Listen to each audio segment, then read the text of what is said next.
जय श्री कृष्णा। मैं संध्या शर्मा श्री चैतन्य महाप्रभु की कथा में आप सभी हरि भक्तों का स्वागत करती हूँ।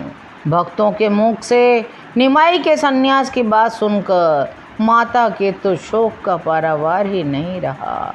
वह विमूढ़ होकर चारों ओर देखने लगी, कभी आगे कभी पीछे, कभी आकाश की ओर देखती। पुत्र वियोग से जली हुई माँ प्रभु के पास पहुँची। बेटा निमाई, मैं जो कुछ सुन रही हूँ, क्या वह सब ठीक है?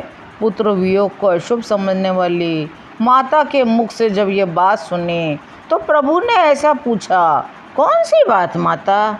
हाय, माता का हृदय स्थान स्थान से फटने लगा। बेटा कैसे कहूँ, इस दुखिनी विधवा के ही भाग्य में न जाने विधाता ने सभी आपत्तियाँ लिख दी है। क्या मेरे कलेजे का बड़ा टुकड़ा विश्वरूप घर छोड़कर चला गया, आज तक नहीं लौटा। तेरे पिता बीच में ही धोखा देकर चले गए, उसे भी मैंने सिर्फ तेरा ही मुख देखकर सहन किया। अब मैं तेरे सामने खुलकर नहीं रोती थी कि तेरा चंद्रमा के समान सुंदर मुख कहीं म्लान न हो जाए। तो क्या अब तू भी मुझे धोखा देकर जाना चाहता है?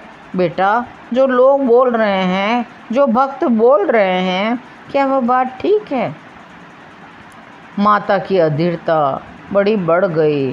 फिर पूछने लगे, निमाई बेटा, मैं सत्य सत्य जानना चाहती हूँ, क्या यह बात ठीक है? चुप रहने से काम नहीं चलेगा। मौन रहकर मुझे अत्यधिक क्लेश मत पहुँचाया, मुझे ठीक ठीक बता दे। सरलता के साथ प्रभु ने स्वीकार किया, माता ने जो कुछ सुना है वह ठीक ही है। सोचिए, माता को कितना अपार दुख हुआ होगा, इसे कौन कवि लिख सकता है।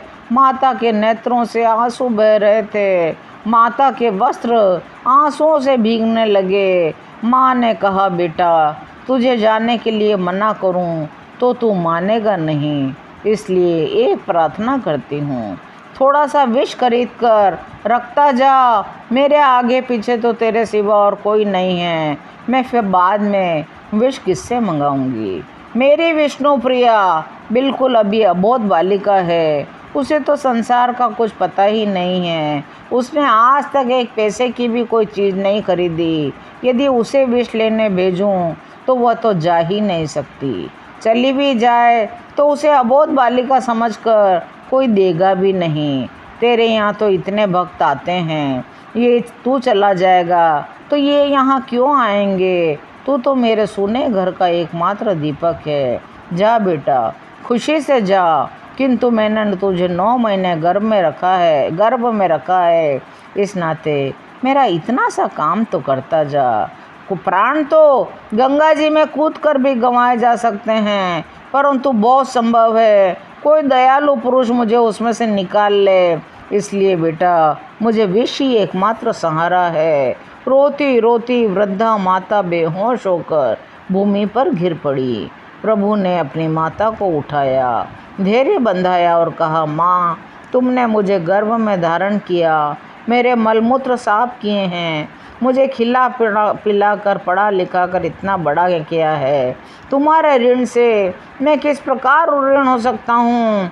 मैं अपने जीवित शरीर पर से खाल उतार कर तुम्हारे पैरों के लिए जूता बनाकर पहनाऊँ तो भी उस ऋण से ऋण नहीं हो सकता। मैं जन्म जन्मांतरों से तुम्हारा ऋणी रहा हूँ और आगे भी रहा हूँ। मैं सत्य सत्य कह रहा हूँ, यदि मेरे वश की बात होती तो मैं प्राणों को गंवा कर भी आपको प्रसन्न कर सकता, किंतु मैं क्या करूँ माँ, मेरा मन मेरे वश में नहीं है। तुम तो वीर जननी हो, अपने इकलौते पुत्र को वन जाने की अनुमति श्री रामचंद्र जी की माता ने अपनी बहू के साथ दे दी थी। सुमित्रा ने भी अपनी बहू को घर में रखा और लक्ष्मण को आग्रहपूर्वक राम जी के साथ वन में भेज दिया। तुम क्या उन माताओं से कम हो? माता ने आंसुओं को पोंछते हुए कहा, बेटा मैंने तो आज तक किसी काम में तेरे हस्तक्षेप नहीं किया। तू जिस काम से प्रसन्न रहा उसी में मैं सदा प्रसन्न बनी रही। मैं चाहे भूखी बैठी रही पर तुझे 1000 जगह से लाकर तेरी रुचि के अनुसार भोजन कराती रही। मैं तो तेरी इच्छा के विरुद्ध कोई काम कर ही नहीं सकती। यहाँ पर श्रीवास, गदाधर, मुकुंद, अद्वैताचार्य इन सभी भक्तों को लेकर दिन रात भजन कीर्तन करता रहे, मैं तुझे कभी न रोकूंगी। परंतु इस अबोध बालिका विष्णु प्रिया की क्या दशा होगी? इसने तो अभी संसार का कोई सुख भी नहीं देखा है, यह तेरे बिना कैसे जीवित रहेगी? अरे मेरा हृदय तो विधाता ने वैसे ही वज्र का बनाया है।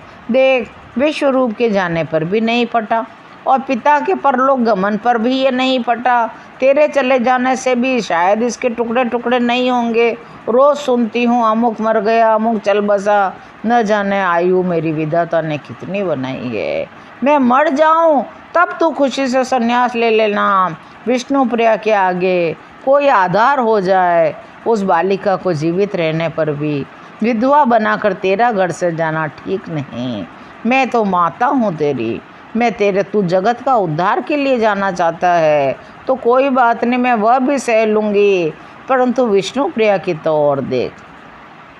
प्रभु ने धैर्य के साथ कहा, माता तुम इतनी अधीर मत हो। भाग्य को मिटने की सामर्थ्य तो मुझमें भी नहीं है। विधाता ने मेरा तुम्हारा संयोग इतने ही दिन का लिखा था। वासुदेव सबकी रक्षा करते हैं, वही विश्वम्भर है। तुम हृदय से इस अज्ञान जन्य मोह को निकाल डालो। प्रेम पूर्वक हृदय से यति धर्म ग्रहण करने की अनुमति प्रदान करो। माँ ने कहा, बेटा मैं तो बालकपन से ही तेरे स्वभाव को जानती हूँ। तू जिस बात को ठीक समझता है उसे ही करता है। ठीक है, जिसमें तुझे प्रसन्नता हो वही कर। कहीं भी रहे, सुखपूर्वक रहे, गृहस्थी बनकर रहे या यति बनकर रहे, मैं तो तुझे कभी भुला ही नहीं सकती। महाप्रभु भगवान तेरा कल्याण करे। इस तरह कहकर माता तो चुप हो गई।